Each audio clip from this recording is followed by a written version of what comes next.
नमस्ते स्टूडेंट्स। हम लोग पढ़ रहे थे हिंदी नाटक का उद्भव और विकास। कल हमने देखा हिंदी नाटक का जो उद्भव हुआ, हिंदी नाटक किस शब्द से बना और उसका शब्द का अर्थ देखते हुए नाटक जो विधा है उस विधा के बारे में जो संस्कृत के आचार्य है भरत मुनि और धनंजय, उनके अपने शास्त्र में, उनके अपने ग्रंथ में उन्होंने नाटक के लिए क्या क्या परिभाषाएं दी है, नाटक के लिए अपने क्या विचार दिए। उसके बाद हमने पढ़ा कि नाटक जो विधा थी वो हिंदी साहित्य के गद्य काल में सबसे पहले शुरू होने वाली विधा थी, जो पुनर्जागरण की भावना को लेकर सबसे पहले सामने आती है। फिर हम देखते हैं कि उसके अंदर जो नाटक विधा के अंदर जो रचनाएं लिखी जा रही है वो रचनाएं प्रारंभिक काल में कौन कौन लिखते हैं, लेकिन क्या कारण है कि वो प्रारंभिक रचनाएं जो है वो नाटक विधा की शुरुआत के दौर में नहीं मानी जाती है, उनको नाटक विधा की रचनाओं में शामिल नहीं किया जाता है। जिसका कारण मुख्य क्या था, उनकी भाषा जो थी वो क्या थी, गद्यात्मक न होकर क्या थी, पद्यात्मक थी। दूसरी बात क्या थी कि उसके अंदर नाटक के तत्व जो थे, उन नाटक के तत्वों की कमी थी। उन नाटक के तत्वों की शिल्पगत जो वैविध्य है, शिल्पगत जो गुण होते हैं वो उन रचनाओं में नहीं दिखाई देते हैं। फिर हम देखते हैं कि एक पहला जो नाटक माना जाने लगा हिंदी का वो था किसका, महाराज आनंद विश्वनाथ सिंह का आनंद रघुनंदन, जो लगभग 1700 ईस्वी में लिखा गया था। लेकिन हम देखते हैं कि नाटक जो विधा है, उस नाटक विधा की शुरुआत जो मानी जाती है, उस शुरुआत के समय में जो एक नाटक का नाम हम कहेंगे शीतला प्रसाद त्रिपाठी, शीतला प्रसाद त्रिपाठी का है जानकी मंगल। हम देखते हैं कि जानकी मंगल नाटक सबसे पहले हिंदी साहित्य के ऐसे नाटकों में से माना जाता है जिसका अभिनय जो है, मंच पर अभिनय उसको प्रस्तुत किया जा सकता था कि गुण उसमें विद्यमान थे। लेकिन उसको पहला नाटक न मानकर या फिर हिंदी नाटक विधा की शुरुआत उस नाटक से न मानकर भारतेंदु के विद्या सुंदर नाटक से माना जाता है। क्यों माना जाता है? क्योंकि भारतेंदु उसके अंदर नाटक के तत्वों के गुण तो थे ही, लेकिन उसी समय ही, उसी कालक्रम के समय ही भारतेंदु का अनुदित जो नाटक था विद्या सुंदर, वो हमें सामने उभर कर सामने आता है। और फिर हम देखते हैं कि भारतेंदु जो है वो नाटक नामक उनकी एक सैद्धांतिक आलोचना रचना लिखते हैं और उस रचना के माध्यम से वो नाटक के क्या क्या महत्वपूर्ण तत्व होने चाहिए, उसके अंदर कौन कौन से गुण होने चाहिए, एक सफल नाटक के अंदर किस विशेषता को लेकर वह नाटक जो है वो अपनी प्रसिद्धि को प्राप्त करता है इत्यादि के गुण या उनकी विशेषताओं को उस रचना में भारतेंदु हरिश्चंद्र बताते हैं। तो देखते हैं कि इस प्रकार की रचना के साथ ही भारतेंदु हरिश्चंद्र हिंदी साहित्य जगत में भारतेंदु काल में क्या करते हैं, एक बड़े नाटक वर्ग यानी कि नाटककारों को जन्म देते हैं।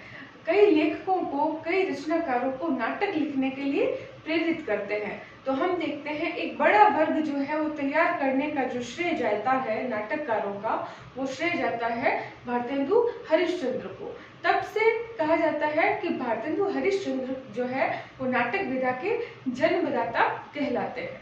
अब जैसे नाटक जो विधा है, इस विधा को हम देखेंगे भारतेंदु यानी आधुनिक काल जब शुरू होता है, जिसका पहला जो विभाजन है वो भारतेंदु काल के नाम से जाना जाता है। तो भारतेंदु काल से लेकर आज वर्तमान काल तक के जो काल विभाजन के तौर पर इन नाटकों को बांटा गया है, इन नाटकों को हमने पढ़ा था 3 भागों में बांटा गया है। कौन कौन से भाग थे? नाटक टॉपिक पढ़ रहे अपन, मैंने कहा था भारतेंदु युगीन नाटक, भारतेंदु युगीन नाटक, प्रसाद युगीन नाटक और प्रसादोत्तर।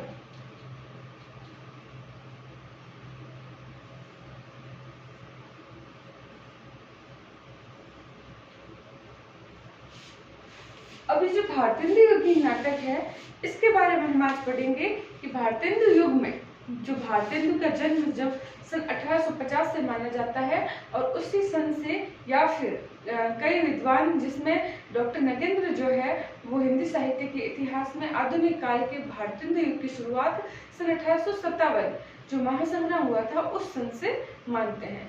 तो भारतेंदु युग के अंदर जो भारतेंदु हरिश्चंद्र ने अनुदित नाटकों की परंपरा को शुरू किया, हम देखते हैं कि हिंदी में जो भारतेंदु काल था तो हम इसमें क्या क्या बात लिखेंगे। सबसे पहली बात ये लिखेंगे कि भारतेंदु युगीन नाटकों में जो प्रारंभिक समय में अनुदित नाटकों की परंपरा चली। ठीक है, दूसरी बात क्या हुआ, फिर हम देखते हैं कि भारतेंदु हरिश्चंद्र ही मौलिक नाटक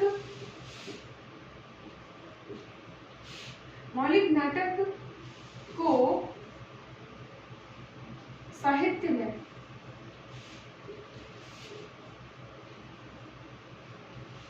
लेकर आए और क्या, और उन्होंने वैदिक हिंसा न भवति, मौलिक नाटक को साहित्य में लेकर आए और उन्होंने वैदिक हिंसा न भवति नामक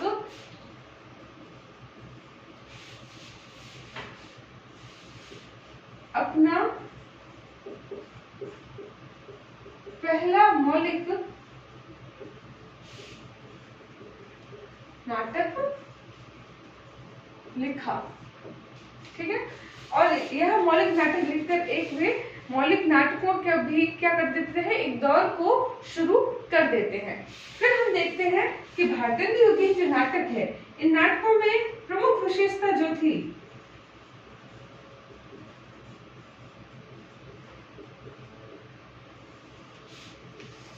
वो क्या थी, समाज सुधार की भावना को लेकर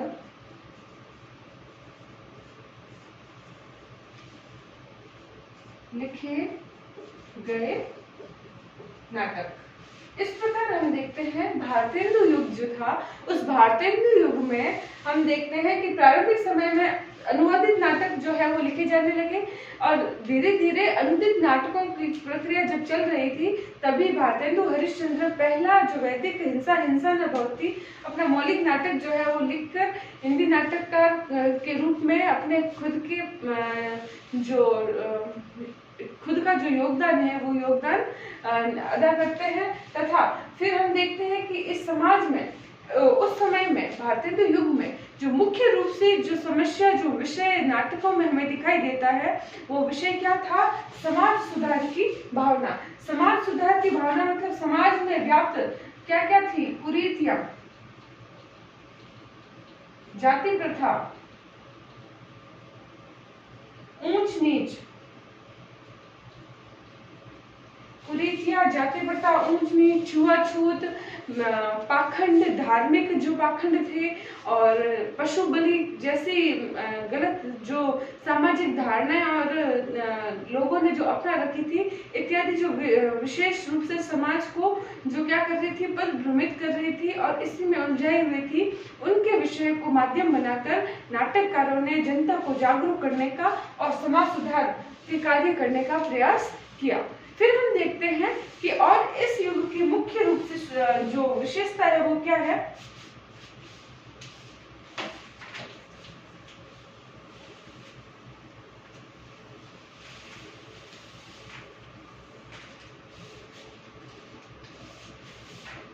भारतेंदु युगीन इतनी तो बात हो ही गई थी। दूसरा था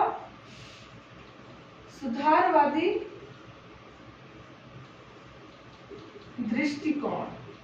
सुधारवादी दृष्टिकोण इनके भारतेंदु युगीन जो नाटक थे उन नाटककारों के नाटकों की विषय वस्तु थी। सुधारवादी दृष्टिकोण राष्ट्रीय चेतना और युगीन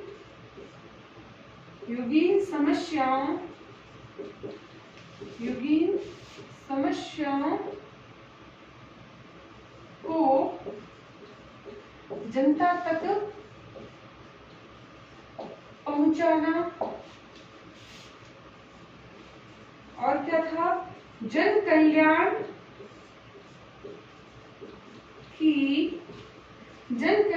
की भावना से ओतप्रोत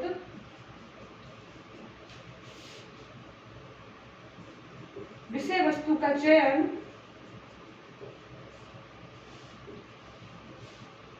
और क्या था? तथा इनका जो प्रधान, क्या कहेंगे, मुख्य नाटकों का जो स्वर था वो क्या था? उपदेशात्मक। तो भारतेंदु युगीन जो नाटक लिखे जा रहे थे, उन नाटकों की जो मुख्य विशेषताएं थी, किन किन को माध्यम बनाकर उस समय नाटक लिखने का जो दौर था वो शुरू हुआ था।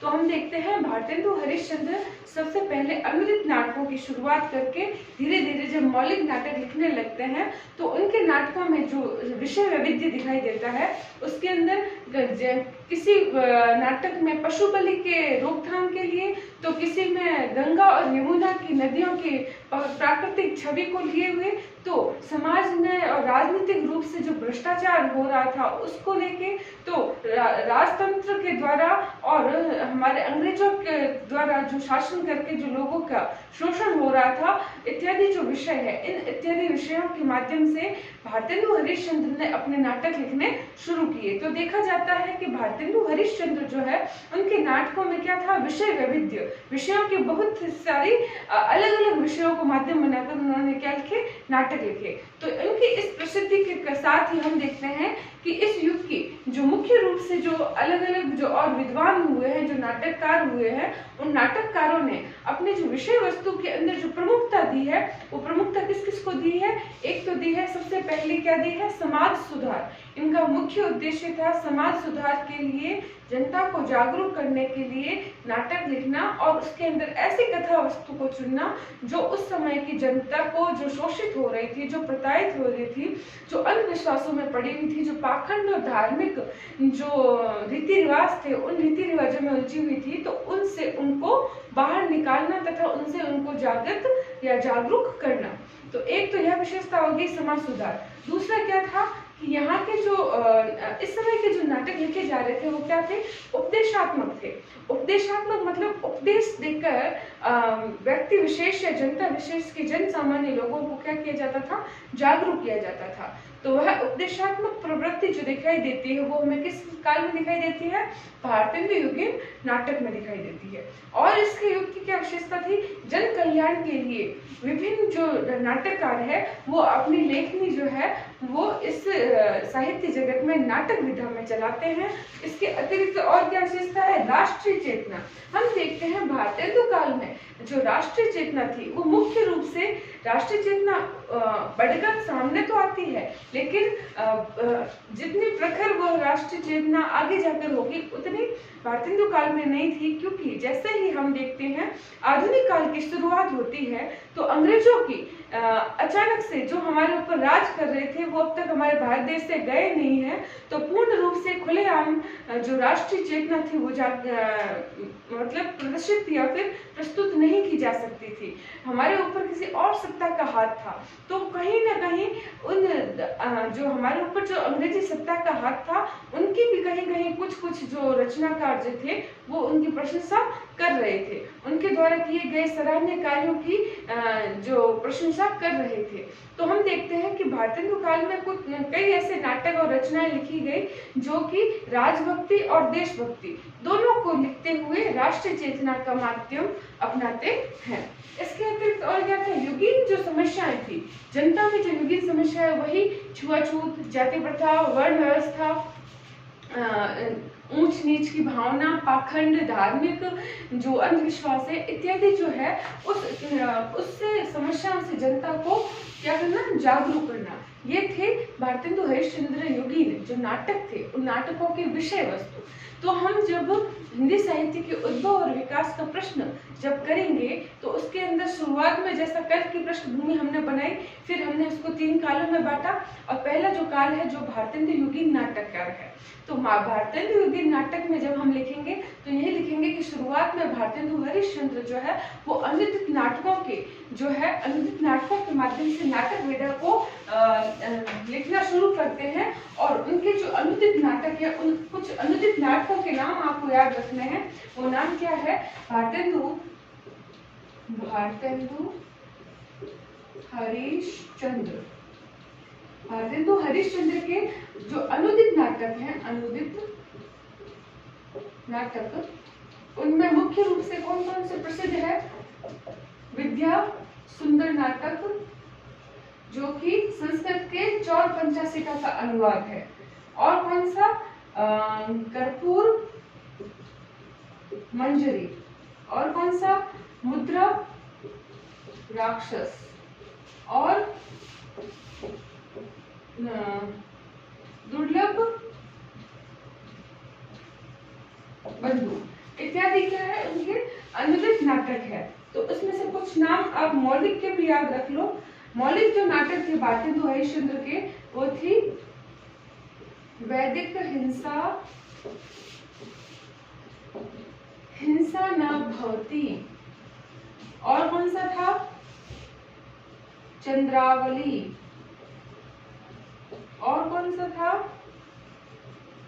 भारत दुर्दशा। भारत दुर्दशा, अंधेर नगरी और नील देवी और अंधेर नगरी, भारत दुर्दशा, चंद्रावती, वैदिक हिंसा, हिंसा न भवति। और इनका एक प्रसिद्ध नाटक है, मुझे याद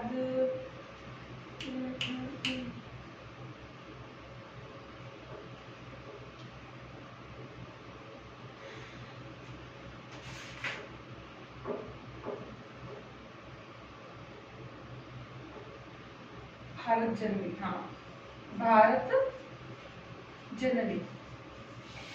तो आप भारतेंदु हरिश्चंद्र के अनुदित नाटकों में विद्या सुंदर, कर्पूर मंजरी, मुद्रा राक्षस, दुर्लभ बंधु याद रख लीजिएगा। और मौलिक जो नाटक थे उनमें वैदिक हिंसा, हिंसा न भवति, चंद्रावली, भारत दुर्दशा, अंधेर नगरी, नील देवी और भारत जननी।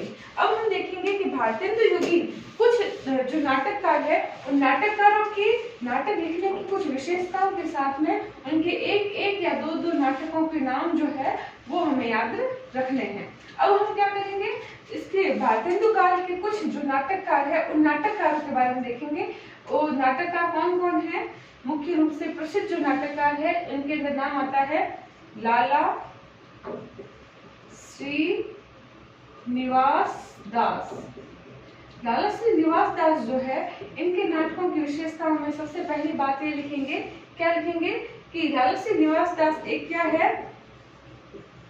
ऐतिहासिक नाटककार। तो एक भारतेंदु कालीन जो नाटक है उनकी एक और विशेषता क्या है कि इस युग में ऐतिहासिक नाटकों के कुछ जो है नाटककार जो है हमें दिखाई देते हैं। तो लाला श्री निवास दास एक ऐतिहासिक नाटककार है। और क्या विशेषता है इनकी? इनका एक प्रसिद्ध रणधीर प्रेम मोहिनी और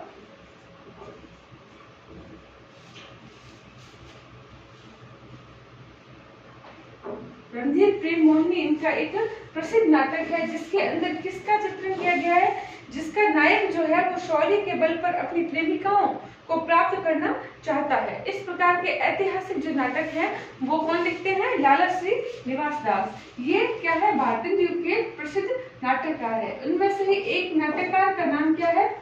राधा कृष्ण दास। राधा कृष्ण दास जो है, इनके नाटकों की एक विशेषता है कि ये जो नाटक लिखते हैं ये भी ऐतिहासिक नाटक लिखते हैं, ऐतिहासिक पात्रों को माध्यम बनाकर नाटक लिखते हैं। इनका एक नाटक है जिसका नाम है महाराणा प्रताप, जिसमें राजस्थान के महाराणा प्रताप जो है उसके शौर्य को, उस ऐतिहासिक पात्र को उठाकर उसके शौर्य और उनके द्वारा किए जाने वाले जो कार्य थे उन कार्यों का इसके अंदर चित्रण किया गया है। इसके अतिरिक्त इनके जो प्रसिद्ध नाटक हैं उन नाटकों में भी ऐतिहासिक पात्र ही है, जैसे महारानी पद्मावती। एक और नाटक है जिसका नाम है दुखिनी बाला।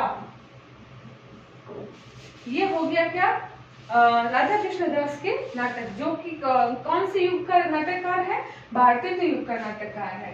एक हम और नाम देखेंगे, बालकृष्ण भट्ट। बालकृष्ण भट्ट जो है, इनके नाटकों में हम देखेंगे कि समाज के अंदर जो कुरीतियां व्याप्त थी, सामाजिक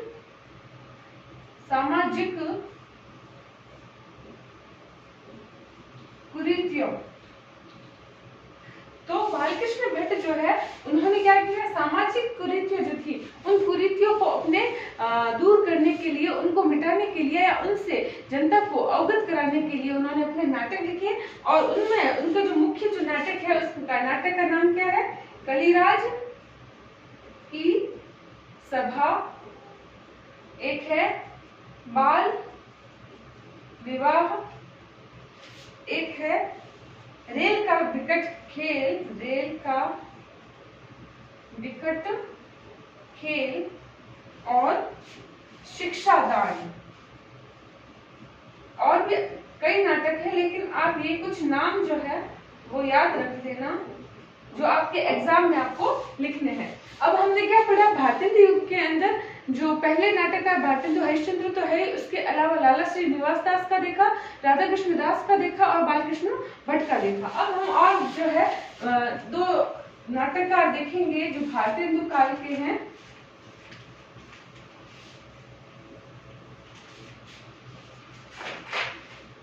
नाम क्या है, और राधा चरण गोस्वामी। राधा चरण गोस्वामी जो है ये प्रहसन लिखने वाले, प्रहसन लिखने में क्या थे, प्रसिद्ध थे। इनके दो प्रहसन जो है वो बड़े प्रसिद्ध है। एक तो है तन मन धन गोसाई के अर्पण, तन मन धन गोसाई के अर्पण। और एक क्या है, बूढ़े मुहा से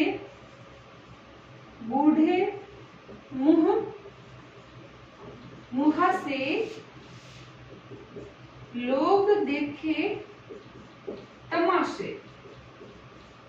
तो बूढ़े मुहा से लोग देखे तमाशे, इसके अंदर पहला जो तन मन धन गोसाई के अर्पण में क्या, जो समाज में धार्मिक जो पाखंड था उस पाखंड के विरुद्ध आवाज उठाई गई है। और बूढ़े मुहा से लोग देखे तमाशे में पर स्त्री गमन जो है उसकी बुराइयों को उजागर किया गया है। ये राधाचंद्र गोस्वामी को याद रखेंगे। इसके अलावा एक और नाटककार याद रखेंगे जिसका नाम है जीपी श्रीवास्तव।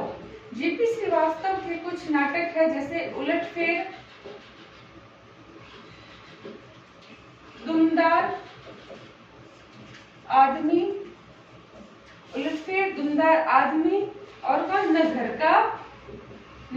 का न घाट का। तो जीपी श्रीवास्तव के ये प्रसिद्ध है। और इसके साथ ही इनकी और एक विशेषता याद रखना, ये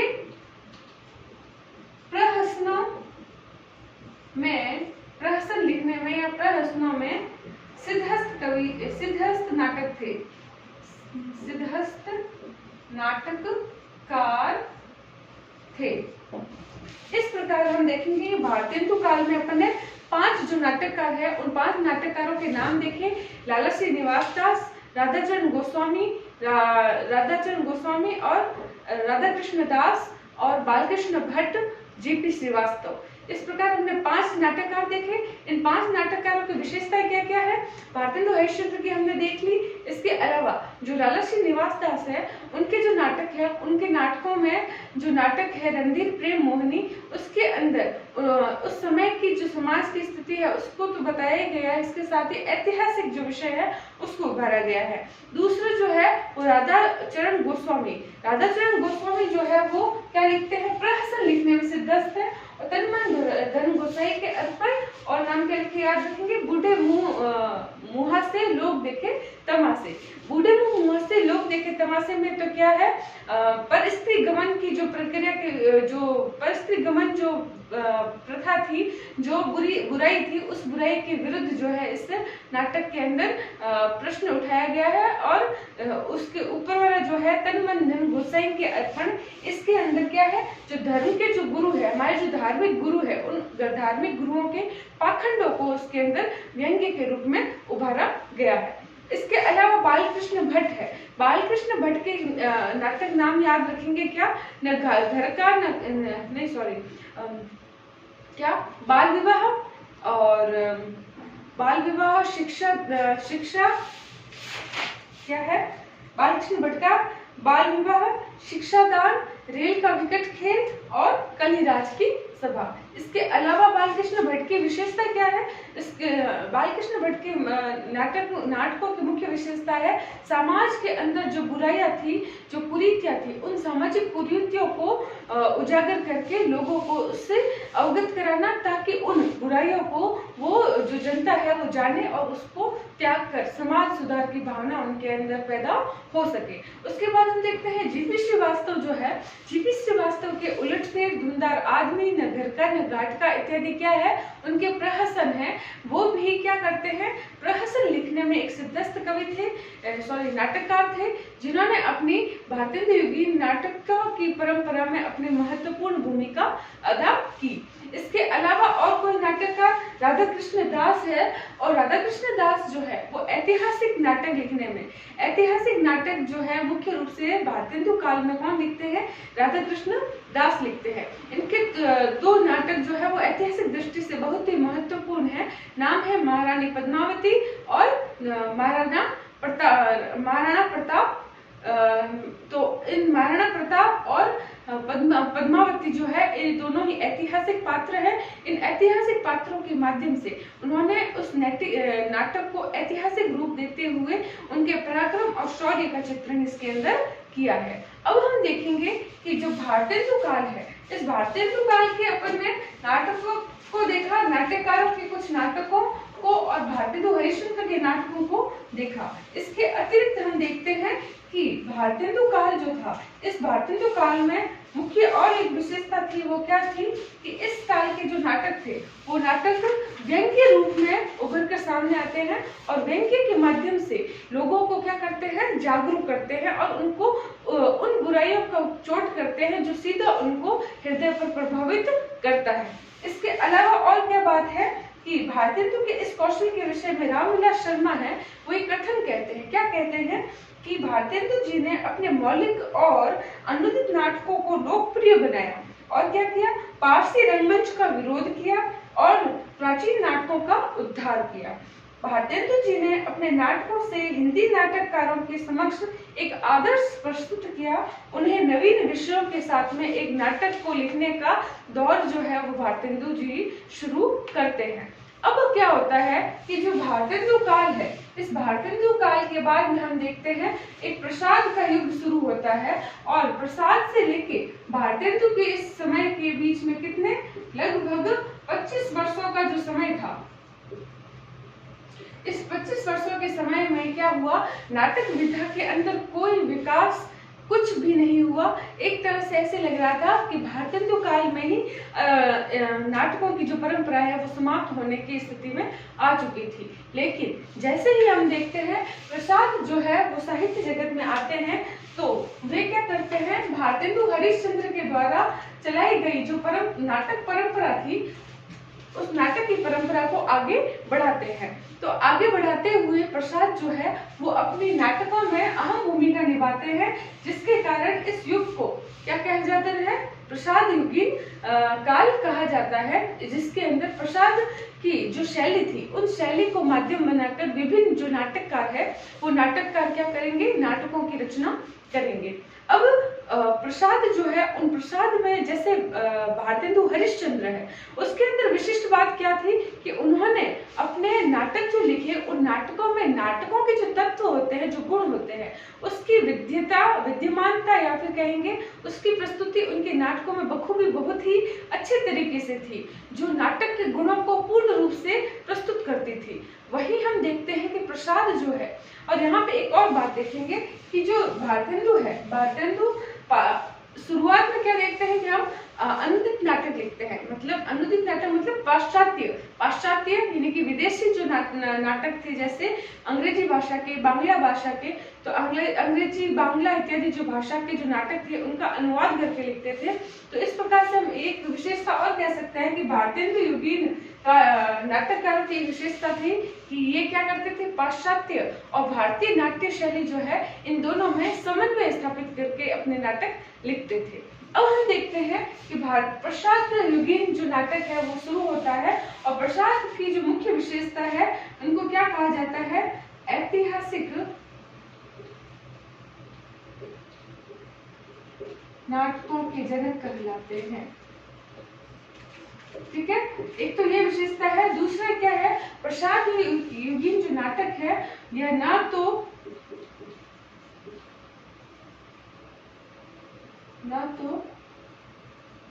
दुखांत होते हैं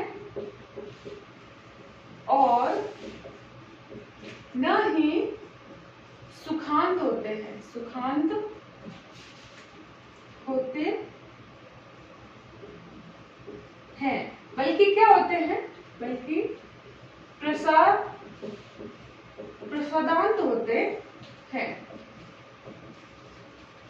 यानी उन्होंने ना तो पाश्चात्य जो पद्धति है कि नाटकों का अंत जो होगा वो दुखी होगा, और भारतीय संस्कृति के नाटकों की विशेषता है कि किसी भी रचना या फिर नाटक का जो अंत होगा वो सुख में होगा। हम देखते हैं कि प्रसाद जब नाटक लिखते हैं उसमें ना तो दुख से वह समाप्त होता है और ना ही सुख से समाप्त होता है, बल्कि किससे होता है, प्रसादांत से होता है, प्रसादांत।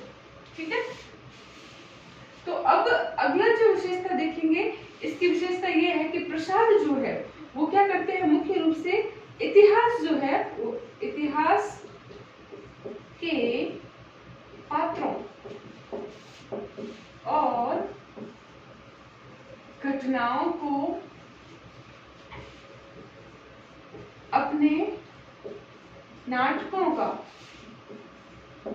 विषय बनाते हैं, विषय बनाते हैं। और इस प्रसाद युगीन जो नाटक थे, इन नाटकों की विशेषता क्या थी,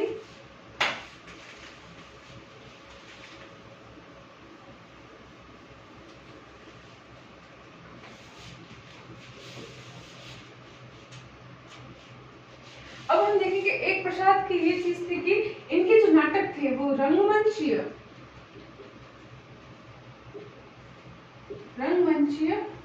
रूप से असमृद्ध थे। मतलब क्या, प्रसाद के जो अधिकतर जो नाटक थे उन नाटकों को क्या किया नहीं जा सकता था, मंच पर प्रदर्शित नहीं किया जा सकता था, जबकि एक नाटक का महत्वपूर्ण गुण क्या होता है, उसको रंगमंच पर हम अभिनीत कर सकते हैं। तो हम देखते हैं कि जयशंकर प्रसाद जो है वो अपने शुरुआत से लेकर अंत तक जो नाटक लिखते हैं उनमें से केवल और केवल उनका अंतिम एक नाटक था ध्रुव स्वामिनी नाटक। और ध्रुव स्वामिनी नाटक ही जो है वो मंच पर अभिनीत किया जा सकता है। बाकी इसके अतिरिक्त जितने भी उन्होंने नाटक लिखे उन्होंने उसमें ऐतिहासिक पात्रों और इतिहास की घटनाओं को माध्यम बनाकर उसने नाटक लिखे। तो हम कह सकते हैं कि उनके द्वारा लिखे गए जो नाटक हैं उन नाटकों में रंगमंच जो है वो अभाव देखा जाता है। और अंतिम जो नाटक है ध्रुव स्वामिनी, उस ध्रुव स्वामिनी में जो नारी है उस नारी के स्वातंत्र्य और तलाक की और उससे स्वतंत्रता प्राप्त करने की जो भावना है तथा पुनर्विवाह की जो बात है उसके बारे में एक स्त्री के क्या विचार हो सकते हैं उसका चित्रण उस नाटक में किया गया है। इसके अलावा जो प्रसाद है, इन प्रसाद के जो महत्वपूर्ण जो नाटक है वो नाटकों के नाम क्या क्या है? अजात शत्रु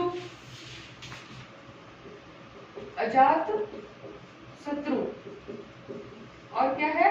विशाख, चंद्रगुप्त, स्कंदगुप्त, ध्रुव स्वामिनी,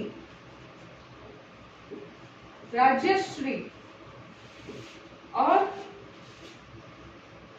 एक घूंट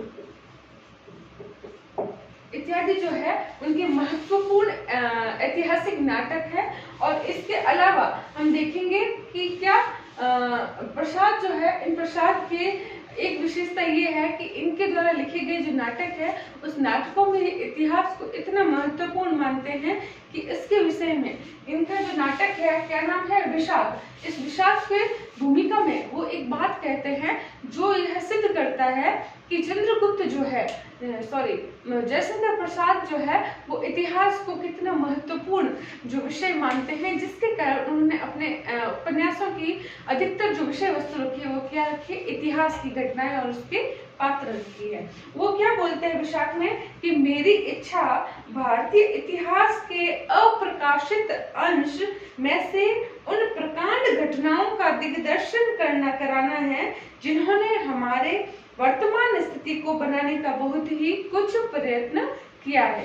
अर्थात कहने का मतलब क्या है कि प्रसाद जो है वो यह चाहते थे कि हमारे इतिहास में जो हमारे वीर सेनानी जिन्होंने बलिदान दिया है, जिन्होंने हमारे भारत देश को आजाद करने में अपना योगदान अदा किया है, तो उनके द्वारा किया गया अपना बलिदान और उत्सर्ग हमारे वर्तमान समय में किस प्रकार हमें सुख सुविधाओं से सराबोर किए हुए हैं। आज हम इतने खुले संविधान के साथ में अपना जीवन जो है वो व्यतीत कर रहे हैं। तो हमें जो पाठक वर्ग है उनको यह जानना चाहिए कि हमारे इतिहास के कितने ही ऐसे व्यक्तियों ने बलिदान देकर हमें इस आजादी की भूमि को प्रदान किया है और यह वरदान जो है उनके बदौलत ही हमें मिला है। तो उनका यह मानना है कि यह सब जो घटनाएं हैं हमारे आज की वर्तमान की आम जनता को भी पता होनी चाहिए।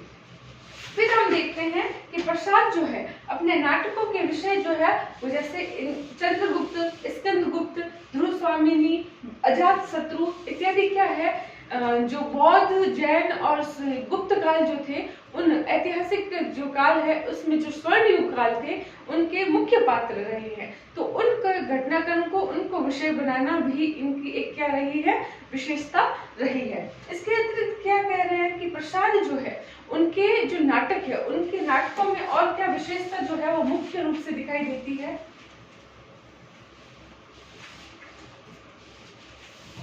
इनके जो नाटक है वो क्या है? नाट्य शिल्प की दृष्टि से बेजोड़ है। एक तो इनकी क्या है? नाट्य शिल्प जो है वो बहुत क्या है? समृद्ध है, बेजोड़ है, जो उनकी नाटक कला को और भी ज्यादा प्रसिद्ध प्रदान करती है। इसके अलावा क्या है?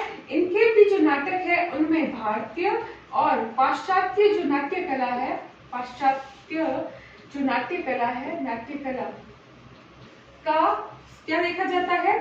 समन्वय देखा जाता है। इसके अलावा और प्रसाद योगी नाटकों की क्या विशेषता है कि इसके जो नाटक है वो ऐतिहासिक परंपरा, ऐतिहासिक नाट्य परंपरा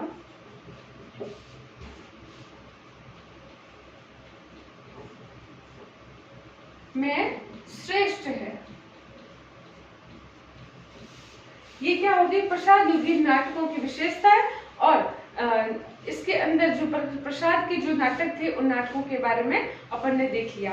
अब हम देखेंगे कि प्रसाद युगीन जो नाटक है, इस नाटक में प्रसाद युगीन जो नाटककार है उन नाटककारों के क्या क्या नाम है और उनकी कौन कौन सी रचनाएं हैं।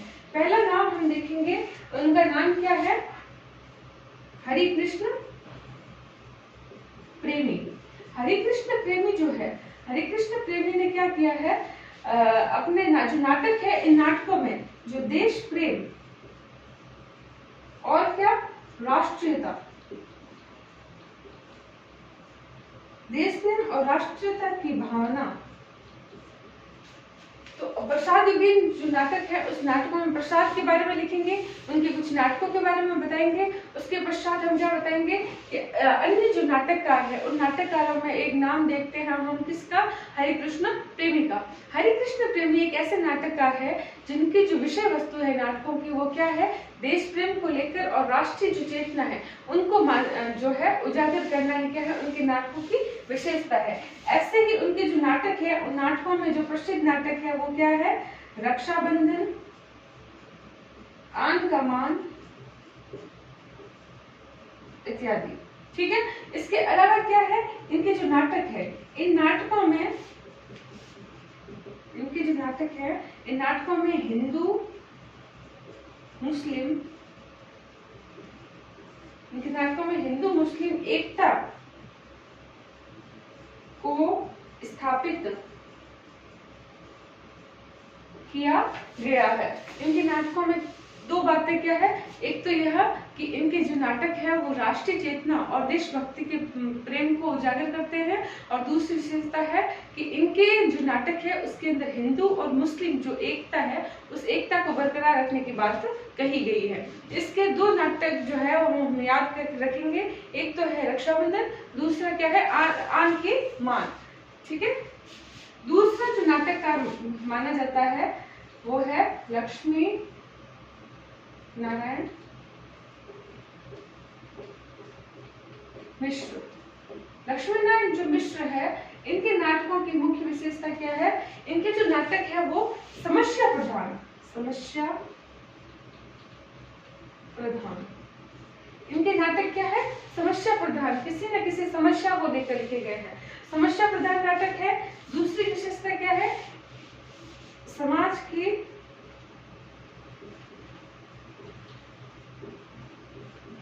कुरीतियों के प्रति विद्रोह। समाज में जो व्याप्त कुरीतियां हैं जैसे छुआछूत, जाति प्रथा, भेदभाव, ऊंच नीच और धार्मिक पाखंड इत्यादि जो बात हमने क्या की है भारतीय काल में की है, वही समस्या अभी भी समाज में क्या थी, व्याप्त थी। तो उसके विषय भी क्या है, लक्ष्मी नारायण मिश्र के नाटकों में दिखाई देता है। इनके प्रसिद्ध जो नाटक है उन नाटकों में नाम क्या है, मादा कैक्टस,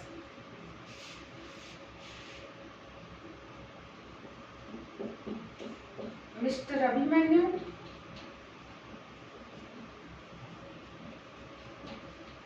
मादा कैक्टस, मिस्टर अभिमन्यु, और क्या है, सन्यासी,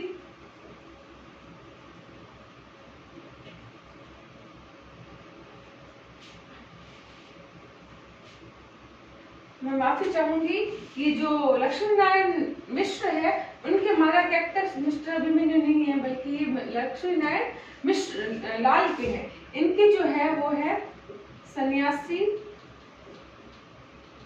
मुक्ति का रहस्य, और क्या है, सिंदूर की होली। तो ये जो नाटक है वो लक्ष्मी नारायण मिश्र के हैं, और जो दो विशेषताएं हैं वो दो विशेषताएं आप याद रखना। अब अगला जो नाटककार है प्रसाद युग का वो कौन सा है, नाम देखेंगे हम, सेठ गोविंददास। सेठ गोविंददास जो है, सेठ गोविंददास के नाटकों की क्या विशेषता है, पहली विशेषता है कि इनके जो नाटक है वो क्या है, आदर्शवादी, आदर्शवादी नाटक है। दूसरी विशेषता क्या है इनकी,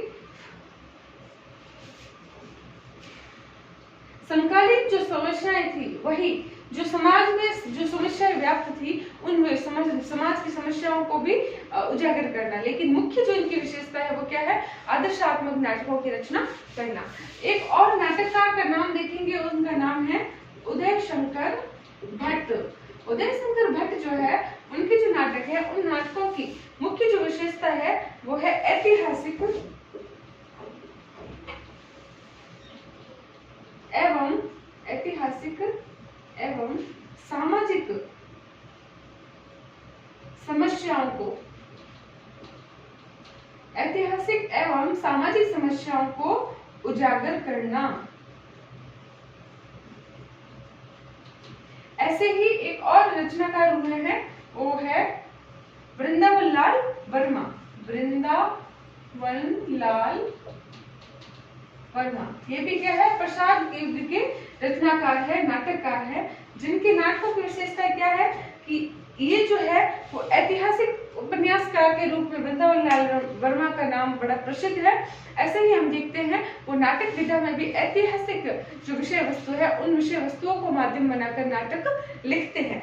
और उनके इसके अतिरिक्त क्या है, ये समस्या प्रधान नाटक भी लिखते हैं। अब इसके अलावा जो और इस युग की जो विशेषताएं हैं, उन विशेषताओं के अलावा इस युग में तो जो बात है वो ये क्या है कि अब तक जो भारतीय काल से नाटक विधा की परंपरा शुरू हुई थी वह 25 साल के बीच में 25 साल तक उसके ऊपर कोई विशेष कार्य नहीं हुआ। लेकिन हम देखते हैं 25 साल बाद में जयशंकर प्रसाद आते हैं और वह अपनी शिल्प वैशिष्ट्य के द्वारा और अपने ऐतिहासिक विषय वस्तु के माध्यम से नाटक विधा को एक विस्तृत और नवीन रूप देते हैं।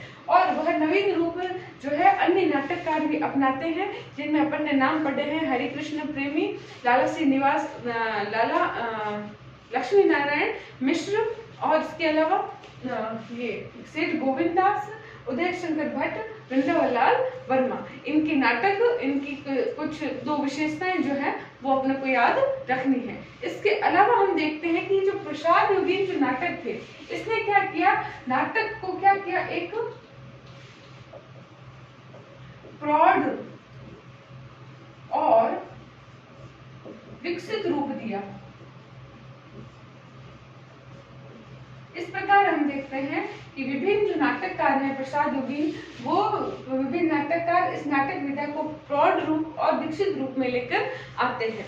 इसके बाद देखते हैं कि प्रसाद जो है, उस प्रसाद योगीन नाटककारों के बाद में हम देखते हैं समाज के अंदर जो तीसरा युग उभर कर सामने आता है, उस युग का नाम क्या है, प्रसादोत्तर युगीन नाटक। अर्थात प्रसादोत्तर नाम से ही स्पष्ट है कि प्रसाद युगीन जो नाटक और नाटककार थे, उन नाटककारों के पश्चात के युग जो है उसको क्या बोलते हैं, प्रसादोत्तर युगीन नाटक। और अब देखेंगे कि प्रसादोत्तर युगीन जो नाटक है, इस नाटकों की मुख्य जो विशेषता है, वो विशेषता उस समय के समाज में होने वाली घटनाओं के ऊपर निर्भर करेगी। वो कैसे करेगी, जैसे हम देखते हैं कि हमारा भारत देश प्रसादोत्तर युगीन जो नाटक है, इस नाटकों की जो शुरुआत मानी जाती है वो लगभग सन 1950 से मानी जाती है। तो हम देख सकते हैं कि सन 1950 तक हमारा भारत देश क्या हो चुका था, आजाद हो चुका था। तो भारत देश आजाद हो गया था और हम देखते हैं कि भारत देश आजादी के बाद में, क्योंकि जिस समय आजाद होने वाला था तो जो जनता जो है बढ़ चढ़कर राष्ट्रीय आंदोलनों में भाग ले रही थी, तो कहीं ना कहीं हर व्यक्ति जो है वो नई नई आकांक्षाएं, इच्छाएं लिए हुए उस आंदोलनों में अपना योगदान अदा कर रही थी। लेकिन जब हमें भारत देश आजाद हो गया, तो हमारा भारत देश आजाद होने के बाद भी जब लोगों को यह वास्तविकता जब पता चली कि जो लोग पहले तो विदेशी सत्ता जो है हमारे पे राज कर रही थी, अब हमारे लोग हमारे पे ही राज कर रहे हैं और वो जो चाहते थे वो उन्हें नहीं मिला, अर्थात उनकी जो इच्छाएं और आकांक्षाएं थी वो टूट गई। इस स्थिति को क्या कहा गया है, हिंदी साहित्य में मोहभंग की स्थिति कहा गया है। तो इस समय की इन सब घटनाओं के कारण जो मनुष्य के अंदर तनाव की स्थिति, दुख की स्थिति, दिशाहीनता की स्थिति, दाम्पत्य झगड़े की स्थिति, तलाक की स्थिति इत्यादि जो है वो बढ़ चढ़कर हमें समाज में दिखाई देती है। एक और बात है कि क्या कि महानगरीय जो करण है, वो महानगरीकरण बहुत अधिक होने लगा था। यांत्रिक जो वस्तुएं थी वो अधिक बनने लगी थी, लोग बेरोजगार होते जा रहे थे और उस बेरोजगारी का संताप जो है वो व्यक्ति झेल रहा था। तो उसके कारण उत्पन्न जो मनुष्य के अंदर अंतर्द्वंद है, उस अंतर्द्वंद के भावनाओं को माध्यम बनाकर अब देखते हैं प्रसादोत्तरकालीन जो समय था उसमें नाटक लिखे जाने लगे। जो आज तक में जो अभी वर्तमान चल रहा है वो कौन सा युग चल रहा है? प्रसादोत्तर युग चल रहा है। हम देखते हैं कि प्रसादोत्तर युगीन जो नाटक है, इस नाटकों की सबसे मुख्य विशेषता है कि यथार्थ परक चित्रण, उस समाज में घटित होने वाली स्थितियों का यथार्थ परक चित्रण हो रहा था। दूसरी बात क्या थी? दूसरी बात थी कि इसमें रंगमंचीयता और अभिनेता, रंगमंचीयता और जो कि नाटक के महत्वपूर्ण तत्व है, रंगमंचीयता और अभिनेता। अभिनेता में क्या आ गया था? में विशिष्ट नयापन आ गया था।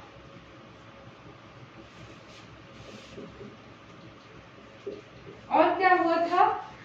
देश में जो मोह भंग की स्थिति थी वो व्याप्त हो गई थी। मोह भंग की स्थिति व्याप्त हो गई थी, जिसके कारण तनाव, और क्या हुआ? जिसके कारण तनाव, छटपटाहट, भ्रष्टाचार, अवसरवादिता इत्यादि की जो क्या थी वो स्थितियां जो समाज में जो थी वो बढ़ गई थी। तो इस स्थितियों को देखते हुए हम देखते हैं कि इस युग में लोगों के भाव नए हो गए, उनके तरीके नए हो गए, उनकी परिस्थितियां नई हो गई। तो जायज सी बात है नाटक का शिल्प भी क्या हो जाएगा? नया हो जाएगा। अब हम देखते हैं नाटक जो पहले तरीके से लिखा जा रहा था, उस नाटक के शिल्प में भी अब क्या आ चुका था? परिवर्तन आ चुका था। और वो नाटक जो है वो समाज के अंदर उस समय घटने वाले मनुष्य की भावनाएं, अंतर्द्वंद, उनके दुख, उनके संताप, उनके भय और त्रास की स्थिति को जो है वो लिखता है और अपने नाटकों और रचनाओं के माध्यम से प्रस्तुत करता है। अब हम देखते हैं कि प्रसादोत्तर युगीन जो नाटक थे, उस नाटककारों में कौन कौन मुख्य हैं जिन्होंने अपने नाटकों के माध्यम से तत्कालीन जनता को क्या किया था? जागरूक किया था। अब हम देखते हैं प्रसादोत्तर युगीन जो नाटककार है, इसमें एक नाम है विष्णु प्रभाकर। विष्णु प्रभाकर जो है, इनके जो नाटक है उन नाटकों में मुख्य रूप से है डॉक्टर, युगे युगे, क्रांति, और क्या है? टूटते परिवेश, टूटते परिवेश। अब युगे युगे क्रांति जो है, इसके अंदर जो पीढ़ी का अंतर होता है, पीढ़ीगत जो अंतर है, उस अंतर को दिखाया गया है। ठीक है।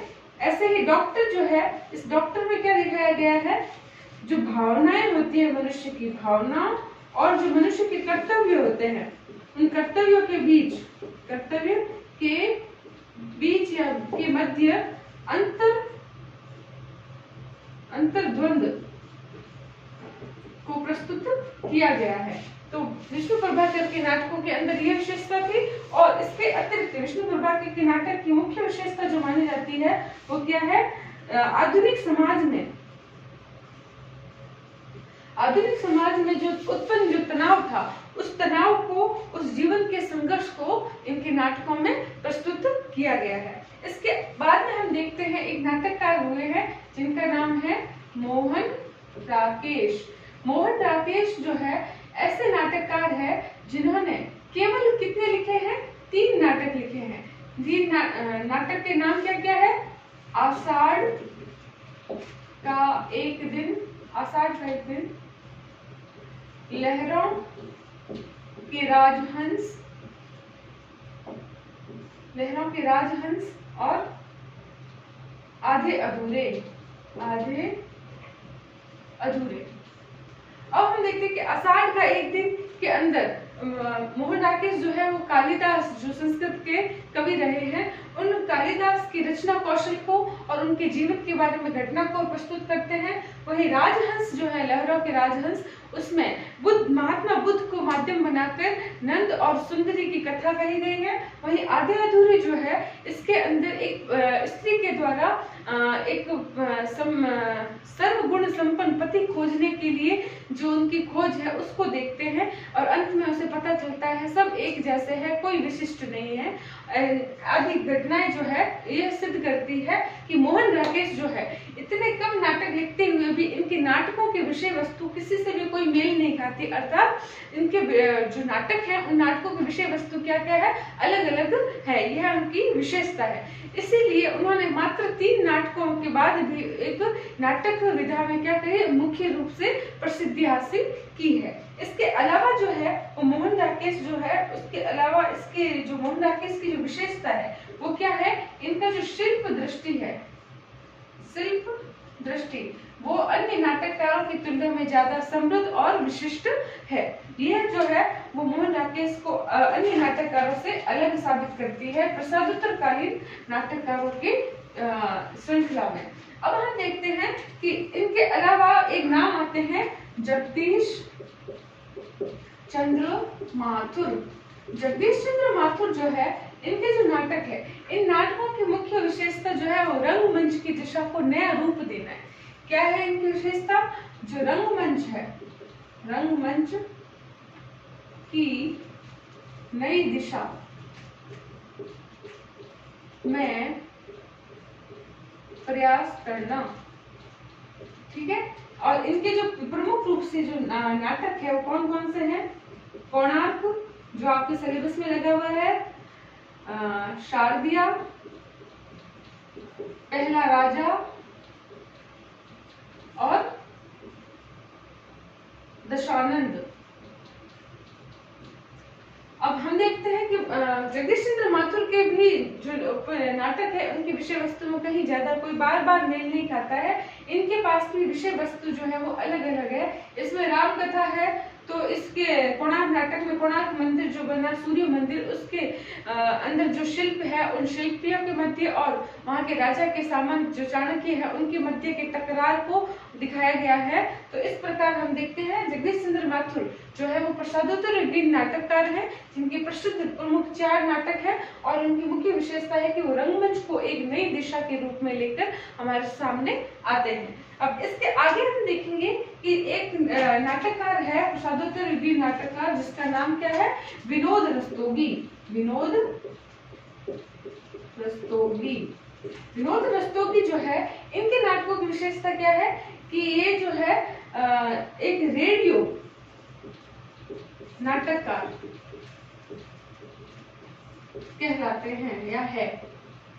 तो इसके कारण ये रेडियो में भी कई नाटकों को प्रसारित और प्रचारित करते हैं जो कि आम जनता तक आसानी से पहुंच जाते हैं। इनके जो प्रमुख रूप से जो नाटक है उन नाटकों में है नए हाथ और बर्फ की दीवार, ठीक है। अब इसके अलावा हम देखेंगे कि जो नाटक विधा थी, इस नाटक विधा में प्रसादोत्तर नाटककारों को देख लिया और अन्य नाटककार लक्ष्मी नारायण लाल, जिनका प्रसिद्ध जो नाटक है मादा कैक्टस, मिस्टर अभिमन्यु और मादा कैक्टस, मिस्टर अभिमन्यु, अंधा कुआ एक सत्य हरिश्चंद्र। हम देखते हैं कि इसके जो नाटक है वो समाज में जो भ्रष्टाचार है, जो नौकरशाही व्यवस्था है, उसके ऊपर करारा व्यंग्य प्रस्तुत करते हैं। अब आगे हम देखते हैं कि धर्मवीर भारती एक गीत नाट्य लिखते हैं अंधा युग। तो हम देखते हैं कि इस प्रसादोत्तर नाटक में एक और विविधता या फिर अलग विशेषता दिखाई देती है, वो यह कि वो पौराणिक कथा के पात्रों को माध्यम बनाकर धर्मवीर भारती ने अंधा युग नाटक लिखा, जिसके अंदर समाज के आधुनिक जो वर्तमान जो सोच थी, जो आधुनिक युग था, उसके संतरास, उनके तनाव, कुंठा और अंतर्द्वंद को इसके अंदर प्रस्तुत किया गया है। अब अंत में हम देखेंगे निष्कर्ष रूप में कि नाटक जो विधा थी, वह नाटक विधा जो है आज भी निरंतर अपनी गति लिए हुए हैं, जो कि दिन प्रतिदिन नए शिल्प और नए रंगमंचीय जो विकास है उस विकास को लेते हुए आगे बढ़ रही है। इस प्रकार हमने देखा कि नाटक का उद्भव, और उसकी पृष्ठभूमि क्या बनती है और इस प्रकार इनका विकास होता है। 3 कालों में इस विकास काल को बांटते हैं। वो काल है भारतेंदु काल, प्रसादोदीन काल और प्रसादोत्तर युगीन नाटक। और इस प्रकार हम देखते हैं कि संपूर्ण जो नाटक युगीन जो नाटक है उन नाटकों के नाटककार और उन नाटकों के नाटककारों के कुछ कुछ नाटक और उनकी विशेषताएं। इस प्रकार से हम इसको अंतिम रूप देंगे और अपना एक आंसर परीक्षा के लिए जैसा उपयोगी है वैसे करेंगे। हमने यह जो पढ़ा है ये बीए राजस्थान विश्वविद्यालय में जो बीए में लगा हुआ जो सिलेबस है उसके अनुसार पढ़ा है। हमने यह कंपटीशन के हिसाब से नहीं पढ़ा है। जो जिस तरीके से नेट जेआरएफ और फर्स्ट ग्रेड सेकंड ग्रेड में पूछा जाता है वह पढ़ने का तरीका थोड़ा अलग होता है। उसमें हम प्रत्येक नाटक के सन को याद करते हैं, उसके कोई विशिष्ट बात को याद करते हैं, यह जो नाटक है वो क्यों प्रसिद्ध है उसको याद करते हैं। तो वह एक अलग तरीका हो जाता है। यह अपन सिर्फ पाठ्यक्रम में जो ईयरली एग्जाम होते हैं उसके अंदर कैसे लिखते हैं तो उस तरीके से पढ़ा है। अगर आपको कोई समस्या होती है तो आप मुझे कमेंट बॉक्स में लिख सकते हैं। और अगर आपको यह वीडियो अच्छी लगे तो इसको लाइक और सब्सक्राइब करिएगा। Thank you.